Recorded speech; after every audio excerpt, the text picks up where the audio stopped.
ओम शांति।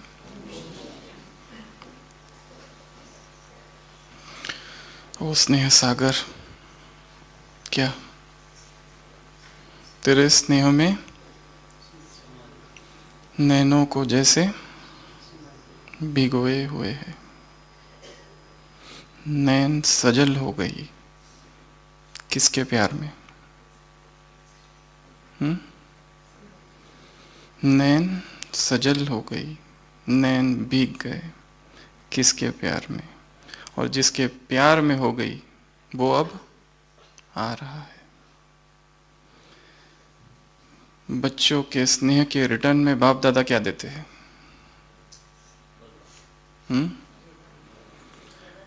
वरदान देते हैं। कौन सा वरदान देते हैं? स्नेह का और समर्थपन का वरदान देते हैं। किसके रिटर्न में? स्नेह के रिटर्न में। वरदान सहज किसको मिल जाता है? जो सदा अव्यक्त स्थिति में स्थित होकर बाप दादा से मिलन मनाते हैं, उन्हें वरदान सहज ही प्राप्त होता है। एक है पुरुषार्थ से वरदान प्राप्त करना, दूसरा है स्नेह में समा जाना, स्नेह में खो जाना, और उससे वरदान सहज प्राप्त होता है। जो संस्कार बाप में है, आज की मुरली में महावाक्य आया है क्या? वो आत्मा में भरे जाते हैं। जो गुण बाप में है वो बच्चों में प्रत्यक्ष होते हैं। जो गुण ब्रह्मा के है और जो गुण शिव के है वो क्या होता है? कल की मुरली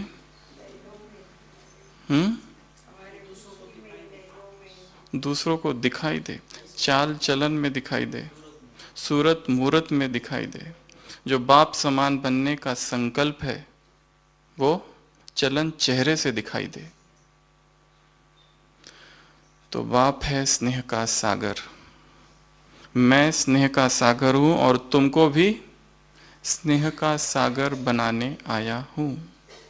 साकार महावाक्य चले अभी अभी। मैं कौन हूं? स्नेह का सागर हूं और तुमको भी क्या बनाने आया हूं? स्नेह का सागर बनाने आया हूं। भगवान स्नेह का सागर है, भगवान प्यार का सागर है। उसके पास प्यार के अतिरिक्त और कुछ नहीं। कोई उसे कुछ भी दे, क्या भी दे, परंतु वो क्या देगा? प्यार, स्नेह, क्योंकि वो सागर है जिसका कोई छोर नहीं। ऐसा अनंत बेहद अपरिमित सागर है वो। स्नेह की लहरों में जो बच्चे उसको देख समा जाते हैं, ऐसा वो सागर है। कल की मुरली में बाप दादा ने याद प्यार में क्या कहा था? बाबा भी लवलीन है। किसमें? सुनने में। क्या सुनने में लवलीन है? कल की मुरली याद प्यार, स्नेह के गीत सुनने में, रूहानी नशे के गीत सुनने में, खुशी के गीत सुनने में, और क्या सुनने में? बच्चों की मीठी मीठी, बहुत बहुत क्या दिल को लुभाने वाली बातें सुनने में। भगवान को भी किस में रस है? बच्चों के गीत सुनने में। खुशी के गीत, रूहानी नशे के गीत, आनंद के गीत, परमात्मा प्रेम के गीत सुनने में भी वो मगन है। लगन, उसको भी लगन है। कितनी अद्भुत सी बात है। तो आज की मुरली में बाबा ने क्या महावाक्य उच्चारण किए, पहले तो वहां से चालू करते हैं। पूर्ण रखना है, सतो प्रधान कैसे बने। और माया क्या कर देती है? माया आत्मा के पंख को तोड़ देती है। माया चंबे में ले आती है। माया हर समय याद को भुलाती है।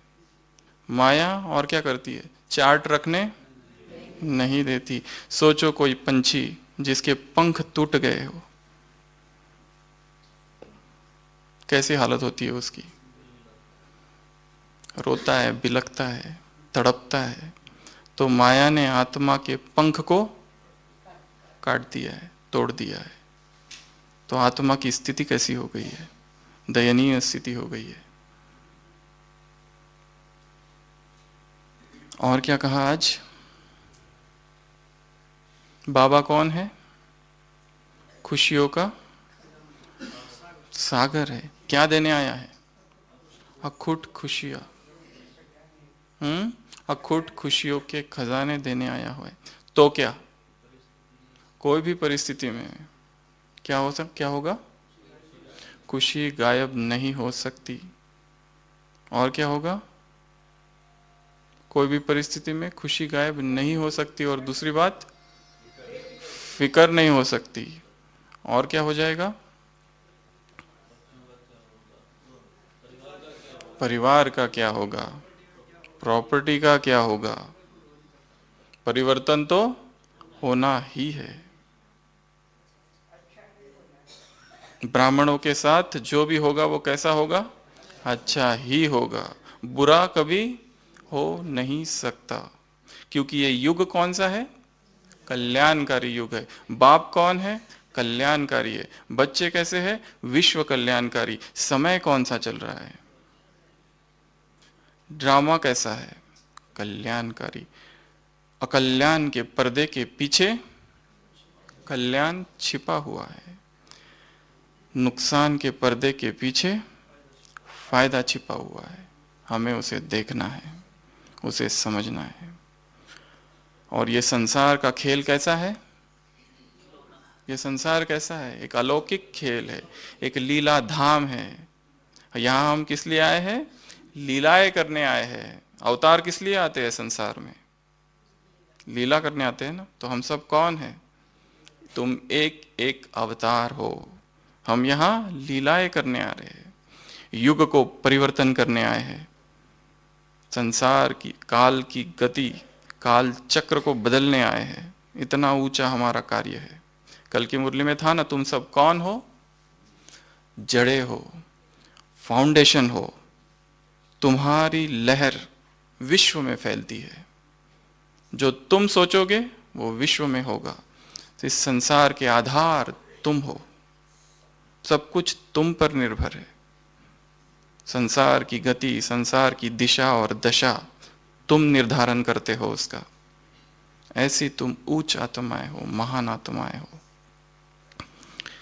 तो ये संसार क्या है? एक अलौकिक खेल है। और ये परिस्थितियां क्या है? खिलौने हैं। अगर ये स्मरण में रहा तो क्या हो जाएगा? कभी निराशा नहीं आएगी। तो कल हम इसी समय किसके सामने होंगे? खुशियों के सागर के सामने होंगे। और किसके सामने होंगे? स्नेह के सागर के। और किसके सामने? क्षमा के सामने। रूहानी कमांडर, सुप्रीम कमांडर के सामने आएंगे। क्या कर रहा होगा वो? अपनी सेना में शक्ति भर रहा होगा। भगवान के दिल में कौन और बच्चों के दिल में कौन? इससे पहले कि हम कल की मुरली पर जाए, हम पिछली मुरली रिवाइज करेंगे। अव्यक्त वाणी 14 तारीख। ये कौन किससे मिलने आया था तब, और वो सभा कैसी थी? याद है? वैसी ही सभा कल भी होगी या उससे भी अधिक सुंदर होगी। कैसी थी वो सभा? कैसा था वो मिलन? वंडरफुल था। कैसा था वो मिलन? अद्भुत था, अलौकिक था, अनूठा था, अद्वितीय था और वैल्यूएबल था, अमूल्य था। उसके सामने संसार निर्मूल्य है।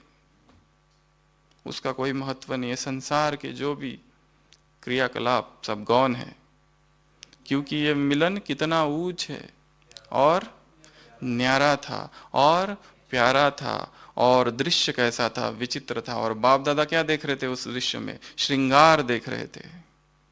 और ये मुलाकात कैसी थी? बड़ी सुंदर, बड़ी सुंदर मुलाकात थी। आत्माओं की परमात्मा से मुलाकात थी। कौन से सम्मान दिए थे बाबा ने हमको? दिल के बाप दादा के दिल के कौन हो? दीपक हो। बाप दादा के नैनों के नूर हो। तो नशा चढ़ रहा है कि नहीं चढ़ रहा है? हमारे उधर एक विदेशी मरीज आया था, इतना खुशियों में नाच रहा था। दूसरे दिन ही बाबा की मुरली चली तो कह रहा था कि बाबा ने कहा, the lamp of my hearts my heart, the lamps of my heart, दिल के दीपक। कितना नशा था उसको। तो हम सब कौन है? बाप दादा के नैनों के नूर, बाप दादा के दिल के दीपक, बाप दादा के दिल में समाई हुई आत्माएं हैं। ये मिलन भी कैसा है? ये दिल का मिलन है। ये मिलन भी कैसा है? केवल संगम युग पर होता है। इस मिलन का अधिकार केवल तुमको है। ये मिलन केवल होता है इस समय, इसी संगम युग पर होता है, और कोई समय पर ये मिलन नहीं होता। वैल्यूएबल, वंडरफुल, बड़ा सुंदर, ऐसा अद्भुत मिलन। संसार की आत्माएं भटक रही है, ढूंढ रही है, हमने उसे पा लिया। आज की मुरली में बोला ना, अगर निश्चय है तो क्या कहेंगे? भाग कर आएंगे, कहेंगे वाह, भक्ति में जिसको हम ढूंढते थे, ठोकरें खाते थे, धोखा खाते थे, वो अब हमें मिलने आया है। तो क्यों ना आए? भाग भाग कर आएंगे उससे मिलने के लिए। और बाबा ने सबसे पावरफुल महावाक्य कौन से उच्चारण किए थे? वैसे जैसे ये होमवर्क दिया था, जैसे तुम्हारे दिल में बाप समाया हुआ है, वैसे हर एक के दिल में बाप समाया आ जाए। हर एक के दिल में बाप आ जाए। जैसे अभी तुम्हारे दिल में समाया हुआ है, वैसे हर एक के दिल में वो आ जाए।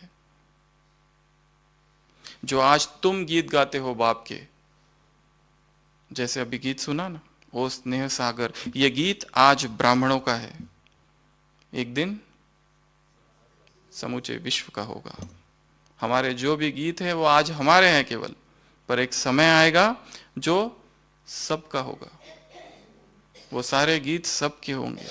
तो हर एक दिल में बाबा आ जाए। एक मुरली है 31 दिसंबर 2005, ईस्टर्न जोन से मुलाकात, जिसमें बाबा ने कहा है एक समय ऐसा आएगा कि कोई भी रेडियो ऑन करो और कोई भी टीवी ऑन करो, बस एक ही गीत सुनाई देगा उसमें, हमारा शिव बाबा आ गया। ईस्टर्न जोन से मुलाकात में बाप दादा ने कहा है कि एक समय ऐसा आएगा कि कोई भी रेडियो और कोई भी टीवी ऑन करो तो केवल एक ही गीत होगा, हमारा शिव बाबा आ गया। और क्या उच्चारण किए महावाक्य बाबा ने?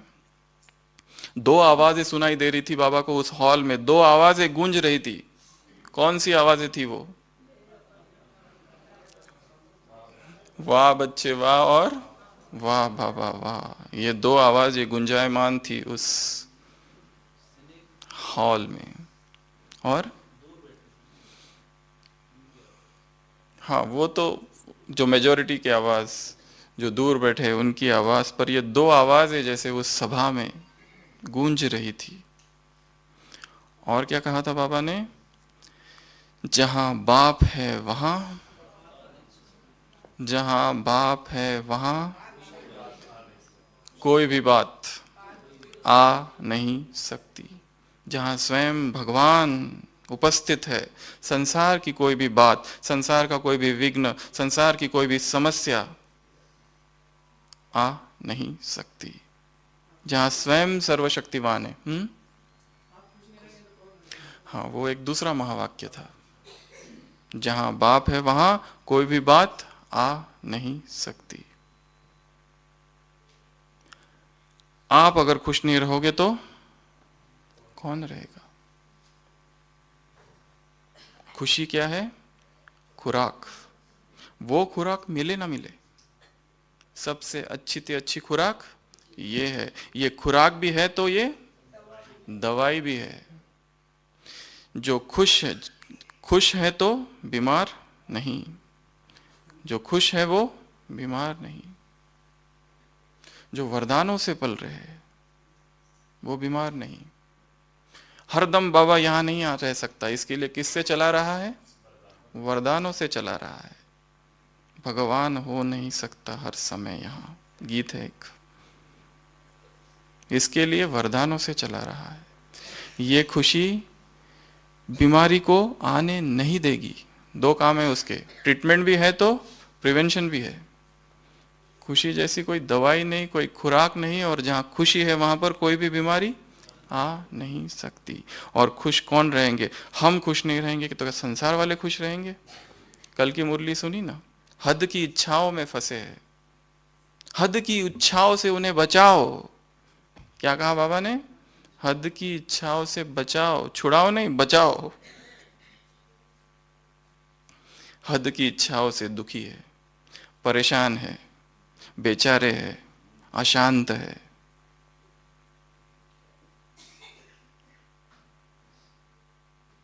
हम खुश नहीं रहेंगे तो कौन खुश रहेगा?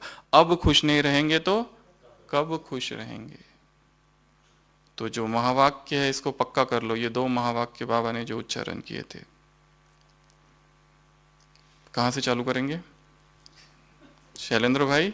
जहां बाप है वहां आ नहीं सकती।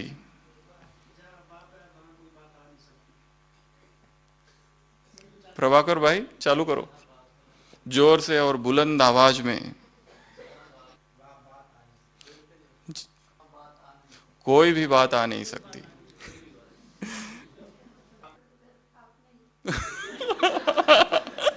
बाप है वहां पाप नहीं है, बाप है वहां कोई भी बात आ नहीं सकती। बुलंद आवाज में सुनो पहले ठीक से और फिर बोलो। बोलिए माता जी, और एक कोशिश। हाँ। हम खुश नहीं रहेंगे तो कौन खुश रहेगा माता जी? अभी खुश नहीं रहेंगे तो कब खुश रहेंगे? तो बाबा की आज की मुरली में क्या है? विद्यार्थियों को बुद्धि में क्या रहती है? विद्या।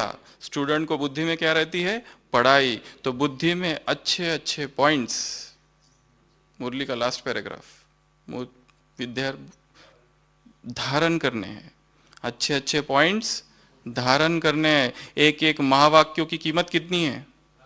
लाखों की है। वैसे ही पढ़े नहीं रहने दो उसे, एक एक उठाकर उसे बुद्धि में रखो, तो वो एक एक पॉइंट परिस्थितियों के समय शक्ति बन जाएगी। पॉइंट छोटी सी होगी, वाक्य छोटा सा होगा, परंतु वो वाक्य ही शक्ति का काम करेगी। ज्ञान का गुटका क्या है? मन मना भव। तो बुद्धि किससे भरी हो? ज्ञान रत्नों से लबालब भरी हो, आकंठ भरी हो, इतनी भरी हो कि वो सराबोर, इतनी भरी हो कि वो निकलना चालू करे, और क्या बाढ़ आ जाए। आज की मुरली में भी ये भी बोला है, तुम्हारी बुद्धि में ज्ञान टपकता रहे, टप टप टप टप टप। बुद्धि में ज्ञान टपकता रहे, ओवरफ्लो, ऐसी तुम्हारी स्थिति हो। तो जहां बाप है, जहां बाप है वहां कोई भी बात आ नहीं सकती। और अब खुश नहीं होंगे तो कब खुश होंगे? कई समय से बाबा खुशी की ही बातें कर रहा है। खुश रहो और खुशी बांटो। कल भी, कल क्या कहेंगे बाबा? कोई गेस? खुश, सदा खुश रहो और दिल खुश मिठाई बांटो, और देखेंगे किसका सही आता है, किसकी लाइन क्लियर है। बोलो। दीपावली, चैतन्य दीपकों को देख रहे हैं। चैतन्य दीपक, वरदान था उस दिन, जागती ज्योत। खबरदार, माया तुमको खाली करने की कोशिश करेगी, परंतु तुम कौन हो? खबरदार, सुजाग और जागती ज्योत। कौन है वो? जो स्वदर्शन चक्रधारी है। तो बाबा क्या चैतन्य दीपकों के बारे में कहेंगे? और क्या कहेंगे? क्या कह सकते हैं? अब तो जान लिया ना, बहुत समय से रह रहे हैं उसके साथ। जब लंबा समय किसी के साथ रहते हैं तो उसका स्वभाव तो पता चल जाता है। और क्या कह सकता है?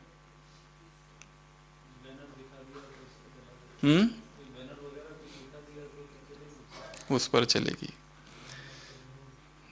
सुमान देंगे, जहान के नूर, नैनों के नूर समाये हुए। तो अभी कल की मुरली रिवाइज करते हैं। कल क्या कहा था बाबा ने? कौन किससे मिलने आया है? बाप दादा किसको देख रहे हैं? अति स्नेही बच्चों से मिलने आए हैं। किससे मिलने आए हैं? अति स्नेही बच्चों से मिलने आए। मुरली है 18 जनवरी की। कौन सा दिवस है ये? अव्यक्ति दिवस। कौन सा दिवस है ये? समर्थ दिवस। कौन सा दिवस है ये? बच्चों को प्रत्यक्ष करने का दिवस। कौन सा दिवस है ये? यज्ञ की स्थापना में विशेष परिवर्तन का दिवस। कौन सा दिवस है ये? बाप समान बनने का दिवस। कौन सा दिवस है ये? विल पावर देने का दिवस। कौन सा दिवस है ये? बच्चों के कार्य में तीव्र गति लाने का दिवस। कौन सा दिवस है ये? स्मृति दिवस, सो समर्थि दिवस। जो पाना है, जितना पाना है, वरदान का भंडार जितना पाना है वो पाने का ये दिवस था। अमृत वेले से ही बच्चे क्या थे? स्नेह में लहरा रहे थे। और बाप दादा भी लवलीन थे याद प्यार में। क्या सुनने में? मीठी मीठी बातें सुनने में, गीत सुनने में। उस दिन वैसे बोला था बाप दादा को गीत कविता पसंद नहीं है, बोला था ना, परंतु बच्चों के गीत बाबा को बहुत अच्छे लगते हैं सुनना। और बाप भी एक गीत गाते हैं। कौन सा गीत है बाबा का? हमारे हजारों गीत है, बाबा का एक ही गीत है बस, only one all time favourite गीत। कौन सा है उसका? दूसरा कोई गीत ही नहीं है उसके पास, एक ही गीत है। इतना पसंद है उसको, इतना पसंद है कि एक ही वाणी में, एक ही भाषण में, एक ही व्याख्यान में न जाने कितनी बार गा देता है। कितना पसंद होगा उसका? सबसे ज्यादा पसंदीदा गीत है उसका। कौन सा? वाह बच्चे वाह, बहुत ही प्रिय लगता है। खुद ही को नशा चढ़ता है, भगवान को भी, अपना ही गीत सुनकर। तो इस स्नेह का दिवस, ये दिवस कौन सा है? स्नेह का भी दिवस है, ये विशेष स्नेह का दिवस है। इस स्नेह के दिवस में ब्रह्मा बाबा को क्या टाइटल दिए बाबा ने? भाग्य विधाता। और क्या टाइटल दिया? भंडारी। और क्या टाइटल दिया? माँ। जैसे वो माँ क्या करती है? छत्र छाया बनती है, वैसे ये माँ अमृत वेले से लेकर तो बच्चों की क्या करती है? देख रेख की रेख देख।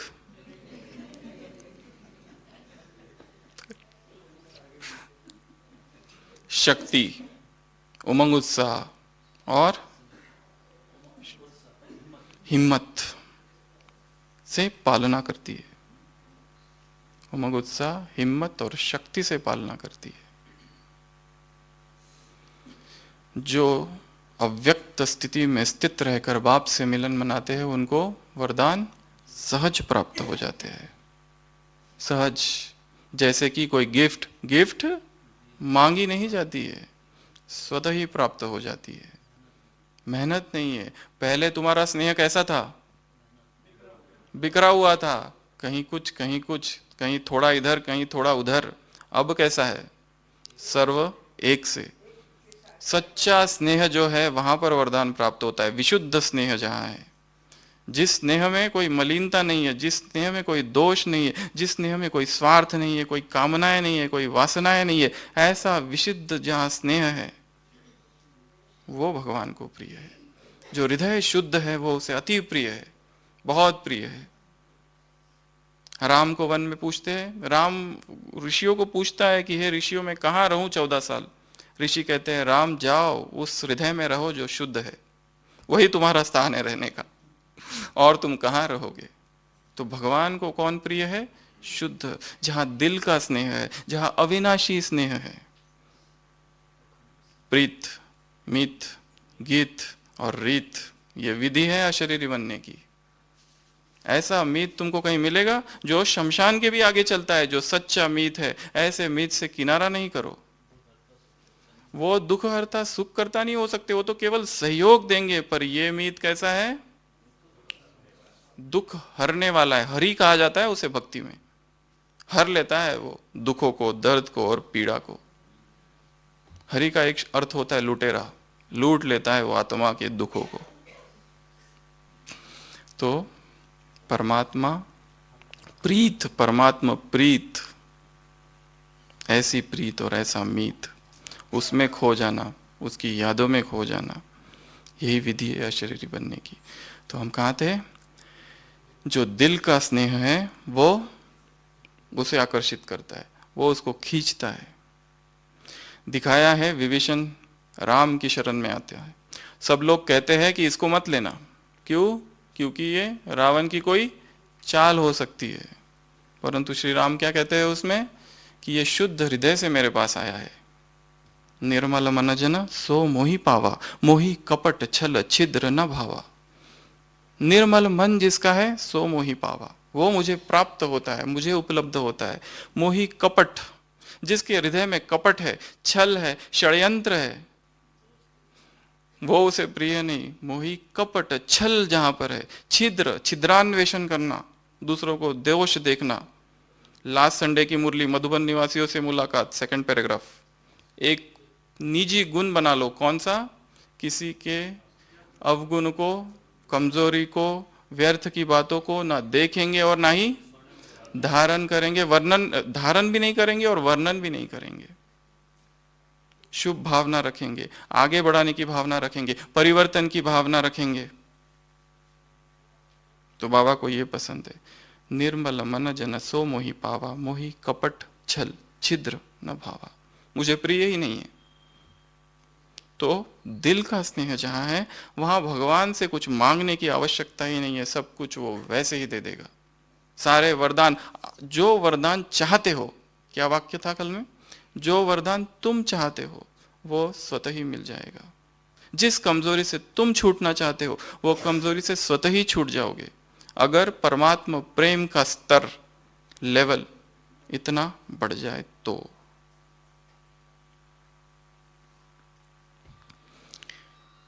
तो पहले स्नेह बिखरा हुआ था, अब एक से है, अब एक से सर्व संबंध है।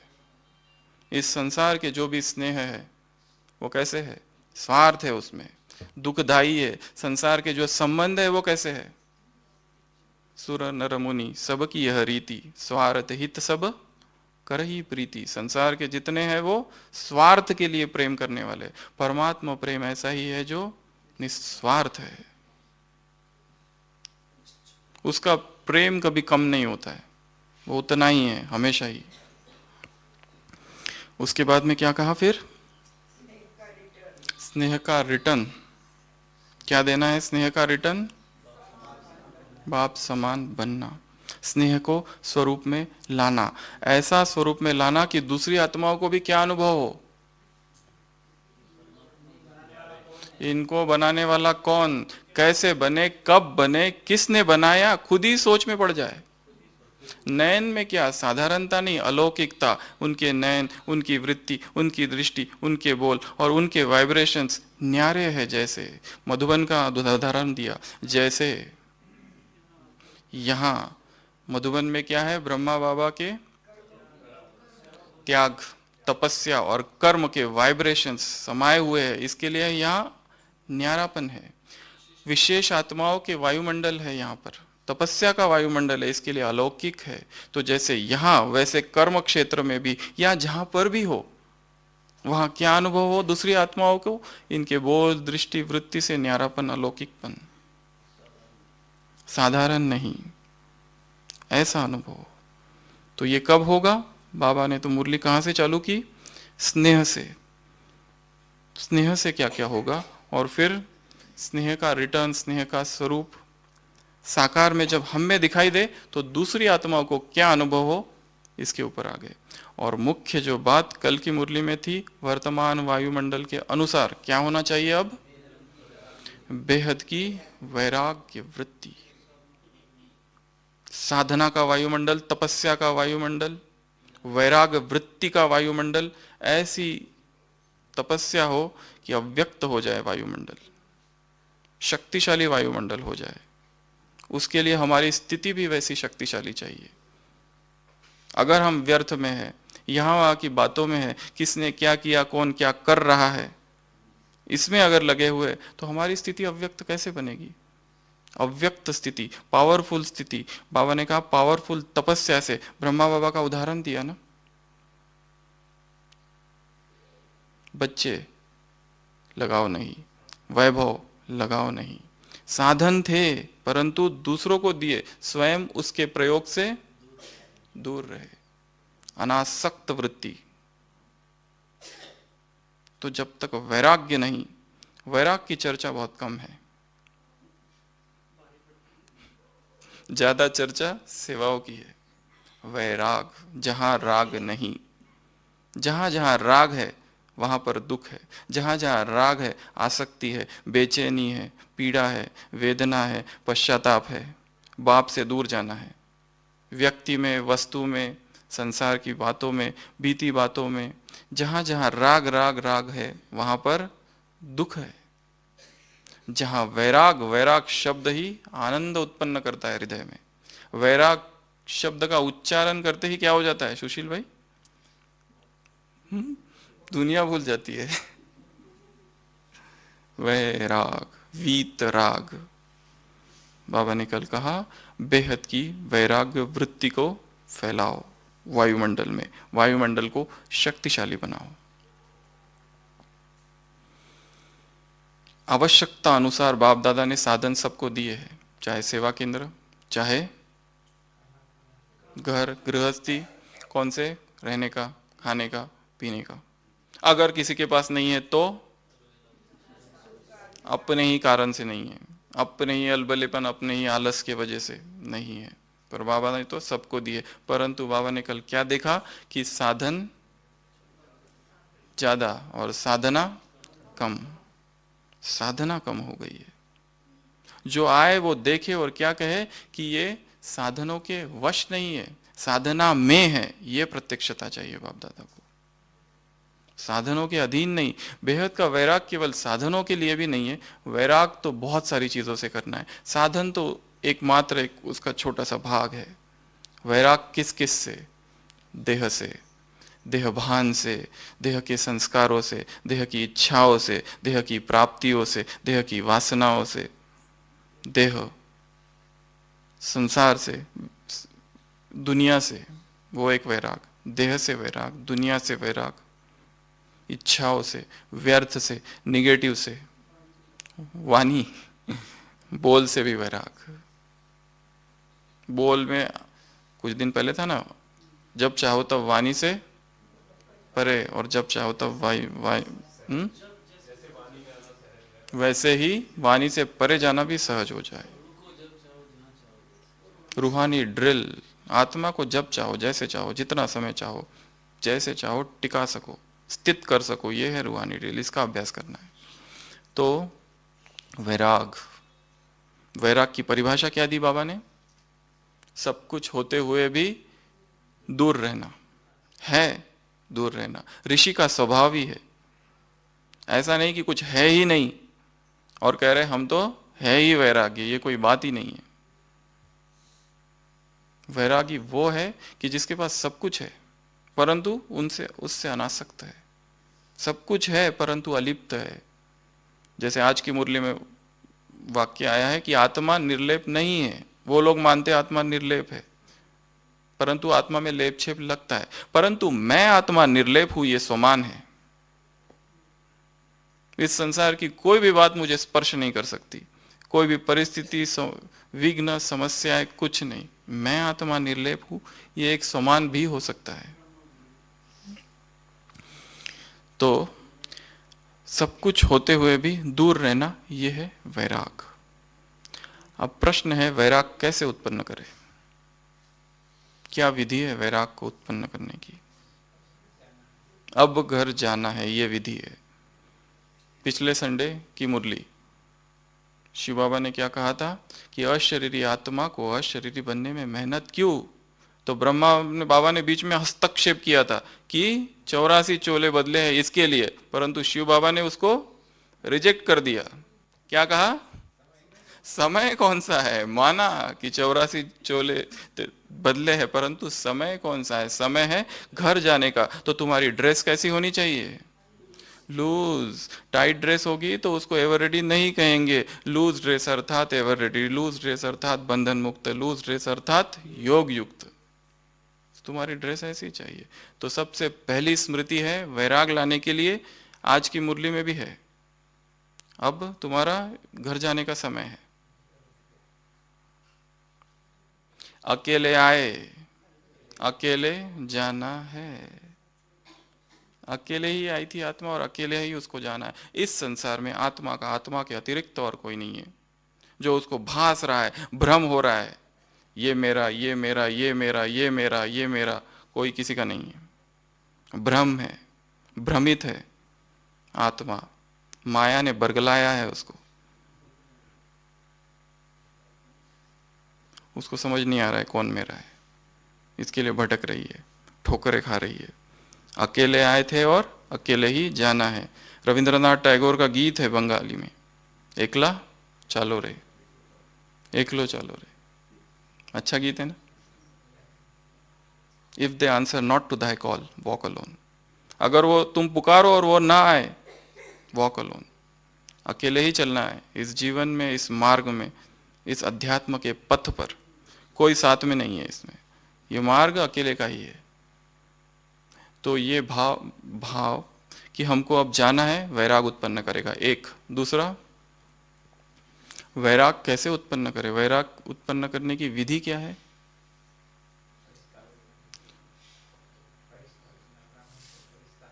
रूहानी ड्रिल। चलो, और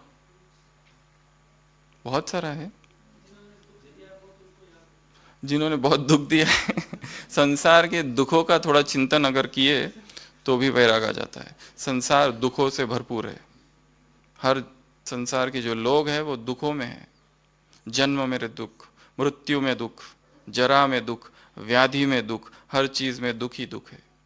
साक्षी होकर इनको देखना, उनका स्टडी करना, तो भी संसार से वैराग आ जाएगा। केवल साक्षी होकर देखना। जन्म मृत्यु जरा व्याधि दुख दोषानुदर्शनम। जन्म में भी दुख है, माँ को भी दुख है, बच्चे को भी दुख है। मृत्यु में तो बहुत दुख है, तड़प तड़प के आत्माएं मरती है। व्याधि, बीमारी हो जाए तो कितना दुख है। बुढ़ापा आ जाए तो कितना दुख है। कोई देखने वाला ना हो, अकेले पड़े हो। सोचो, अस्पताल में अकेले, आखिरी बेड पर, कोई देखने भी नहीं आता है, कोई मिलने भी नहीं आता है।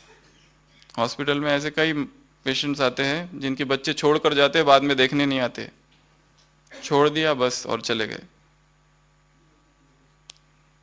कितने सारे अनाथ आश्रम, वृद्धाश्रम है। लेप्रेसी हॉस्पिटल्स में जाओ, जो लेप्रेसी हॉस्पिटल, जो कुष्ठ रोग के जो मरीज होते हैं, बच्चे छोड़कर जाते हैं, बाद में कभी नहीं आते देखने। पैरों से बदबू आ रही है, दुर्गंध आ रही है। संसार में अथाह दुख है, दुखों के अंबार लगे हैं, इतने दुख है। संसार के दुखों का चिंतन। अभी कितना भी सौंदर्य है, पर एक समय आएगा कि ये समाप्त हो जाएगा, क्षणभंगुर है, कुछ नहीं रहेगा। यौवन जो है वो नाशवान है। इसके लिए बुढ़ापा। बुद्ध ने यही 3-4 बातें देखी और संसार से विरक्ति आ गई उसको, दिखाया है ना उसके जीवन में। तो संसार के दुखों का चिंतन दूसरा। तीसरा, वैराग कैसे लाए? थोड़ा सहज कुछ, कि सहज है ही नहीं? परमात्मा प्यार, इस प्यार में मगन हो जाओ तो संसार स्वतः ही भूल जाएगा। परमात्मा प्रीत, प्रीत मित गीत रीत, इस प्रीत में तो सहज अशरीरी हो जाएंगे और सहज संसार भूल जाएगा।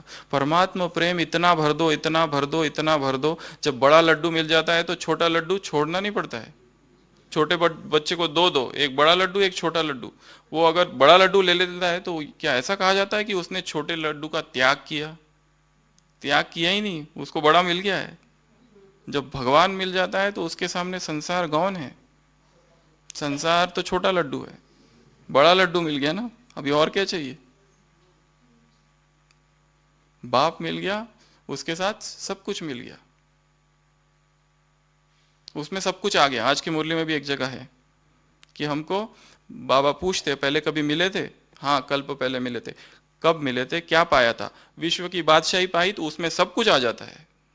आज की मुरली में है ना, विश्व की बादशाही पाई तो उसमें सब कुछ आ जाता है। तो बाप को पाया तो उसमें सारा संसार आ जाता है, और बाप को छोड़कर अगर संसार को पाया तो ना तो संसार मिलेगा ना तो बाप मिलेगा, कोई भी नहीं मिलेगा। Seek ye first the kingdom of God and his righteousness and all these things shall be added unto it। Bible में एक महावाक्य है कि पहले परमात्मा और परमात्मा का राज्य लो, और संसार की जो भी छोटी छोटी चीजें हैं वो बाद में उसमें ऐड हो जाएगी। ऑल दीज थिंग्स, खाना क्या है, पीना क्या है, रहना क्या है, जो कुछ करना है वो उसमें ऐड हो जाएगी। But first seek ye first the kingdom of God, परमात्मा का राज्य और परमात्मा को पहले पाओ, वो सब आपे ही मिल जाएगा। तो परमात्मा प्रीत में मगन हो जाने से वैराग आ जाएगा। और आशीष भाई, वैराग आने के लिए क्या करें? मरीजों को देखो, ये भी अच्छा है, थोड़ा सा बीच बीच में चक्कर लगाना चाहिए अस्पताल में। शमशान में जाके क्या करना है? तपस्या, योग। शमशान में जाकर चिताओं को जलते हुए देखना, उससे भी थोड़ा वैराग तो आ ही जाएगा। कैसे बचा पाओगे अपने आप को वैराग आने से? उस दिन भी बताया था ना, बुद्ध के पास कोई भी जब संन्यास्त होने के लिए आता था तो वो उसको कहते थे कि जाओ पहले 3 मास मरघट में जाकर बैठो, सुबह से लेकर शाम तक बस एक ही काम करना, चिताओं को जलते हुए देखना, एक ही काम करना बस, उसके बाद आना, तब तुमको सन्यास की दीक्षा दी जाएगी। सुबह से लेकर रात तक कैसे लोग रोते हैं, चिल्लाते हैं, बिलखते हैं, चिताओं की लपटें जो है वो वैराग को उत्पन्न करेगी। तो शमशान घाट, दूसरा अस्पताल, और क्या करे वैराग लाने के लिए? रोज न्यूज देखिए रावण की क्या प्लानिंग चालू है। हम्म। वो साक्षात्कार के बाद आया, पर साक्षात्कार के बाद आया।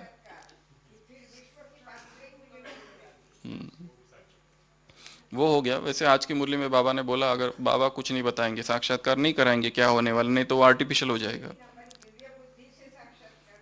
तो मन की आंखों से देखना, सब कुछ नष्ट होते हुए देखना, सब कुछ खत्म होते हुए देखना।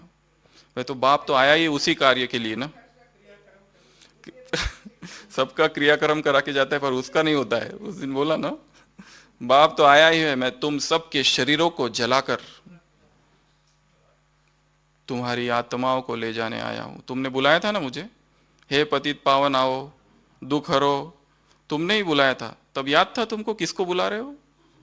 तुमने तुम्हारी मृत्यु का आह्वान किया था, तो अब मैं आया हूं, तो अब चलो, अब मरो।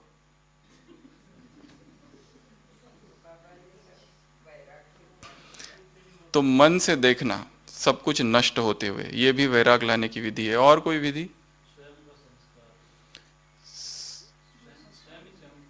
स्वयं ही स्वयं का संस्कार देखना, स्वयं ही स्वयं की अंत्येष्टि यात्रा वो देखना जा रही है। लोग कितने खुश हो रहे हैं अंदर ही अंदर, अच्छा हो गया गया, बहुत बढ़िया। हम सोच रहे थे कि हम हैं तो हमारे वजह से क्या क्या सेवाएं हो रही है, पर ये भूल रहे हैं कि हम जाने के बाद जो दूसरा हमारे स्थान पे आएगा वो 10 गुना अच्छी सेवा करेगा।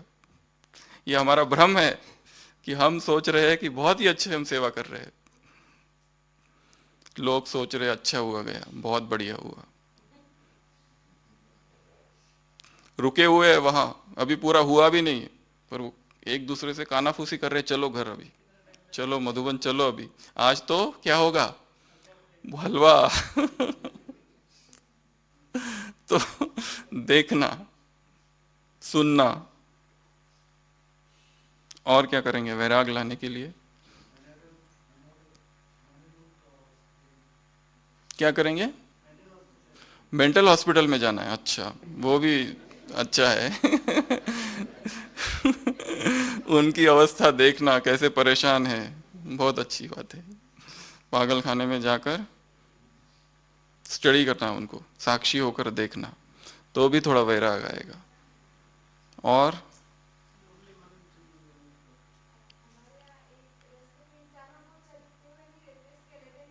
हाँ, चलती फिरती लाशें, उस दिन मुरली में भी कहा था बाबा ने, तुमको सदैव मौत की अवस्था में रहना है, जीते जी मौत की अवस्था में रहना है। सन्यासियों का एक ग्रुप है जो अपने साथ हमेशा एक कंकाल रखता है, स्केलेटन। अगर देह की आसक्ति हो जाए तो उसको सामने करके देखते हैं और अपने आप बात करते हैं उससे, कहाँ है तुम्हारा सौंदर्य। तो उसको भी देखना थोड़ा बीच बीच में। तो ये सभी बातों से वैराग, और बाबा ने इस मुरली में जो हमको जो कहा है वो है साधनों से। बाबा कह रहे हैं यूज तो करो, प्रयोग तो करो, आवश्यकता तो है, परंतु उसके वशीभूत नहीं हो जाओ। ऐसा नहीं कि वो नहीं है तो नहीं, ऐसा नहीं कि सोफा अगर नहीं मिला तो योग ही नहीं लगेगा, लाइट नहीं लगा तो लाल लाइट नहीं तो योग ही नहीं, चित्र अगर नहीं, ट्रांसलाइट अगर नहीं तो योग ही नहीं। कोई भी चीज पर डिपेंडेंट नहीं, इंडिपेंडेंट, स्वतंत्र। कुछ है कुछ नहीं है, भोजन है भोजन नहीं है, हर चीज से इंडिपेंडेंट।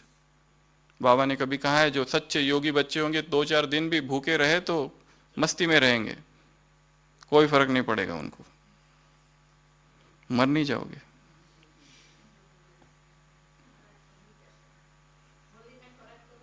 हाँ, मुरली की खुराक तो मिल जाती है। सबसे पहले तो ये देखना है कि मुझे, मेरे अंदर राग कहाँ कहाँ है, किस किस चीज में राग है, और उस राग को खत्म करना है, उसको विराग में परिवर्तन कर देना है। उसके दोष, संसार के प्रति दोष दृष्टि, इसको कहा जाता है संसार के प्रति दोष दृष्टि, संसार के दुखों का चिंतन। संसार, व्यक्ति दुखी है परंतु उसको सुख मान रहा है।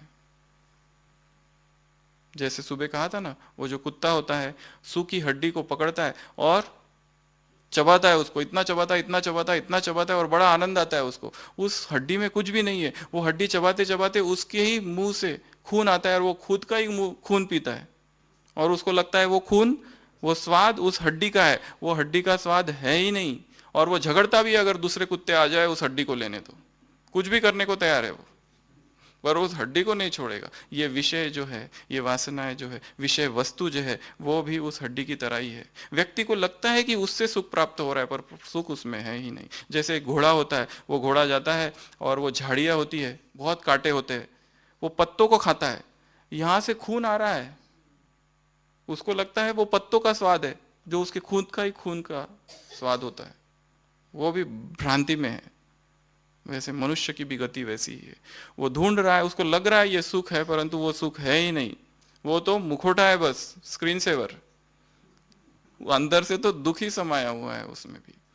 तो साधनों के बारे में बाबा ने कहा। आगे क्या कहा? 5 प्रश्न बाबा ने कहा सूक्ष्म चेकिंग करो। 18 बंधन, 18 बंधनों की बात है, किसी ने निकाले वो 18 बंधन? बाबा ने कहा मुक्त की परिभाषा स्वप्न तक बंधन की रूपरेखा ना हो, ऐसा इस वर्ष बाप दादा देखना चाहते। कौन से वर्ष? 99। और क्या देखना चाहते हैं? जो 5 प्रश्न बताए, सूक्ष्म चेकिंग करो, अंतर्मुखी होकर सूक्ष्म चेकिंग करो। क्या सूक्ष्म चेकिंग करो? ऐसी सूक्ष्म चेकिंग करो कि फिर छोटी बहनें बड़ी बहनों को बताए, बड़ी बहनों से फिर वो जोनल हेड पर जाए, हेड से फिर मधुबन में आए, और फिर मधुबन में आने के बाद में टाली बजेगी और बाप दादा प्राइज देंगे। परंतु अभी केवल मुबारक देते, प्राइज बाद में देंगे। बोला ना कल। कौन से प्रश्न थे वो? सूक्ष्म चेकिंग करो, बाबा ने कहा सूक्ष्म चेकिंग। सुख दुख तो नहीं, किसी को दुखी तो नहीं किया, इसमें खुश नहीं हो जाओ बस। सुख का खाता कितना जमा किया, सुखी कितनों को किया? एक। दूसरा प्रश्न, नाराज तो नहीं किया, परंतु राजी कितनों को किया? और राजी भी किसको किया? जो नाराज है उसको राजी किया कि जो पहले से ही राजी है उसको राजी किया? एक सेकंड में, परम धाम में, ऊंचते ऊंच परम धाम में बाप के साथ बैठकर क्या करो? रहम की दृष्टि आत्माओं को दो। क्या करना है? योग का अभ्यास।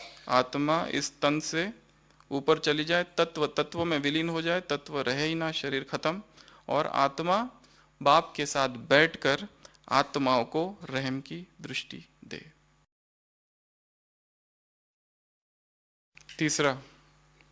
तीसरी चेकिंग पॉइंट, व्यर्थ संकल्प तो नहीं चले, परंतु समर्थ का खाता, समर्थ संकल्प कितने चले? चौथी चेकिंग, शुभ भावना तो रखी परंतु उसका रिस्पॉन्स क्या था। पांचवी चेकिंग, बदले ना बदले परंतु मैं संतुष्ट रहा। तो बाबा ने कहा ये सूक्ष्म चेकिंग करो, अगर ये चेकिंग करो और इसमें पास विद ऑनर है तो बाप दादा प्राइज देंगे। तो पूरी मुरली में एक तो वैराग की बात थी और दूसरी ये सूक्ष्म चेकिंग की बात थी। फिर आगे माइक के बारे में है, ड्रिल के बारे में है और दो तीन बातें हैं वहाँ पर। तो कल बाप दादा आ रहे हैं, तो कल का दिवस ब्राह्मणों के जीवन का कैसा दिन है, अनमोल, सर्वोत्तम, स्वर्णिम दिवस है।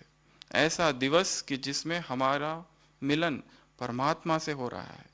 केवल हमारा ही नहीं, हम सोचते हैं कि हमारा भगवान से बहुत प्यार है, पर ऐसी कितनी आत्माएं उस सभा में होगी जिनका हमसे न जाने कितना अधिक, कई गुना अधिक प्यार होगा बाबा से।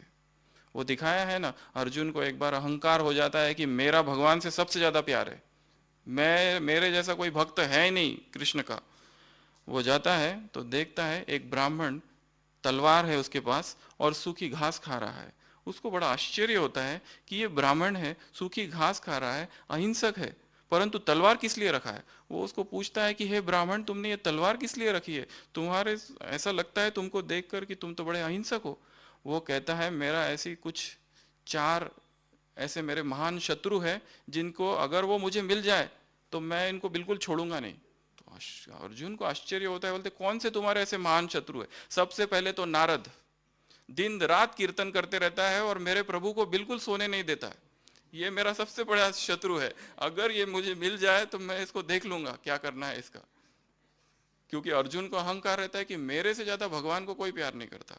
वो कहता है तुम्हारा दूसरा शत्रु, अर्जुन ऐसे आंखें फाड़ फाड़ कर देखता है, दूसरा शत्रु वो द्रौपदी सबसे बड़ी शत्रु है मेरी। वो जब वनवास में थे और वो जो दुर्वासा ऋषि आए थे तो मेरे प्रभु तब भोजन कर रहे थे, उसने ऐसा आह्वान किया कि भोजन छोड़कर नंगे पांव भगवान को भागना पड़ा उसकी मदद करने के लिए, बिल्कुल तनिक भी ध्यान नहीं है उसको। तो बोलता है तीसरा तुम्हारा शत्रु, मेरा तीसरा शत्रु वो जो दुष्ट प्रहलाद था वो है। मेरे भगवान को उसने विवश कर दिया उस खंबे में प्रकट होने, खंबे से प्रकट होने के लिए, अगर वो मुझे मिल जाए तो मैं उसको छोड़ूंगा नहीं। अभी अर्जुन को आश्चर्य होता है तुम्हारा चौथा दुश्मन कौन है, बोलता है अर्जुन। तो बोलता है उसने क्या कर दिया अभी, उसने देखो भगवान को अपना सारथी बना लिया, उसकी सुख सुविधाओं का थोड़ा तो उसको ध्यान होना चाहिए। अगर ये मिल गए चारों, इसके लिए मैंने ये तलवार ये रखा है, अगर इनमें से कोई मिल गया तो मैं इनको छोड़ूंगा नहीं। अर्जुन को लगता है देखो, मैं सोच रहा था कि मेरे से ज्यादा भगवान को कोई प्यार ही नहीं करता, ये देखो कैसे है। इनको तो मांगना तो दूर, पर जो उसको मांगते हैं और उसको तकलीफ होती है उसकी वजह से इसको तकलीफ हो रही है, इतना प्यार करने वाले हैं। हम सोचते हैं कि हमारा बाबा से बहुत प्यार है, पर कहानी खत्म। तो हम सोचते हैं कि हमारे जैसा त्याग, हमारी जैसी तपस्या, हमारे जैसा समर्पण किसी और का नहीं। अरे सभा में ऐसी ऐसी आत्माएं बैठी है, न जाने जन्म जन्म से कितनी जिन्होंने भक्ति की है और अभी पहली बार आकर मिल रही होगी। कैसा वो प्रेम का उन्माद, कैसा वो प्रेम में डूब जाएगी उसको मिलकर पहली बार। ऐसी कोई गुप्त आत्माएं सभा में होगी, ऐसी कोई माताएं होगी कि जो उसके प्यार में डूबी हुई। कैसे कैसे यहाँ आती है, मधुबन में सेवाधारी माताएं आती है, हॉस्पिटल में जाती है तो सबसे पहले तो उनके पास पैसे ही नहीं है, वो बराबर उतना ही टिकट का पैसे लेके आई है और टिकट का पैसा है अभी जाने के लिए 200 रुपए बस। इतना सहज घर से आई भी नहीं है। तो भगवान इसके लिए तो फिदा है, फिदा है ना। हाँ बोल रहे। तो कितना प्यार, जो जितना प्यार में मगन है, अव्यक्त स्थिति में स्थित है, उसको परम आनंद आएगा उसके प्यार में लीन होने के लिए। और भी कोई बात करनी है तो स्वयं की स्थिति को शक्तिशाली बना के रखना, कहीं पर भी व्यर्थ में नहीं जाना, कहीं पर भी टाइम वेस्ट नहीं करना, निरंतर ज्ञान के चिंतन में मगन रहना, निरंतर मुरली का अध्ययन पठन पाठन करते रहना, ज्ञान में ही लगे रहना। ऐसी कोई भी चीज नहीं करना कि जिससे हमारी स्थिति नीचे आ जाए। क्योंकि स्थिति नीचे आ जाना ये सबसे बड़ा दंड है। संगम युग का आनंद उन्हीं आत्माओं को आता है जो ज्ञान में मगन है, योग में मस्त है। बाकियों के लिए तो दुख है। फिर बाप का बनने के बाद भी दुखी हो है तो उसको क्या कहेंगे? खुशियों का भंडारी मिलने के बाद भी दुखी है तो उसको क्या कहेंगे? बदनसीब, कम बख्त। तो अपनी स्थिति को महान, इस यज्ञ में सबसे आगे वही है जिसकी स्थिति आगे है। तो अपनी स्थिति को शक्तिशाली, महान बनाना है, श्रेष्ठ बनाना है, अव्यक्त बनाना है, व्यर्थ से स्वयं को बचाना है। तो ही अव्यक्त बाप दादा से मिलन में बहुत आनंद का अनुभव होगा। आत्मा भरपूर हो जाएगी, उसे और कुछ प्राप्त करने की आवश्यकता नहीं रहेगी। उसको वैराग्य स्वतः ही आ जाएगा, बड़ा लड्डू मिल जाएगा, छोटा छूट जाएगा।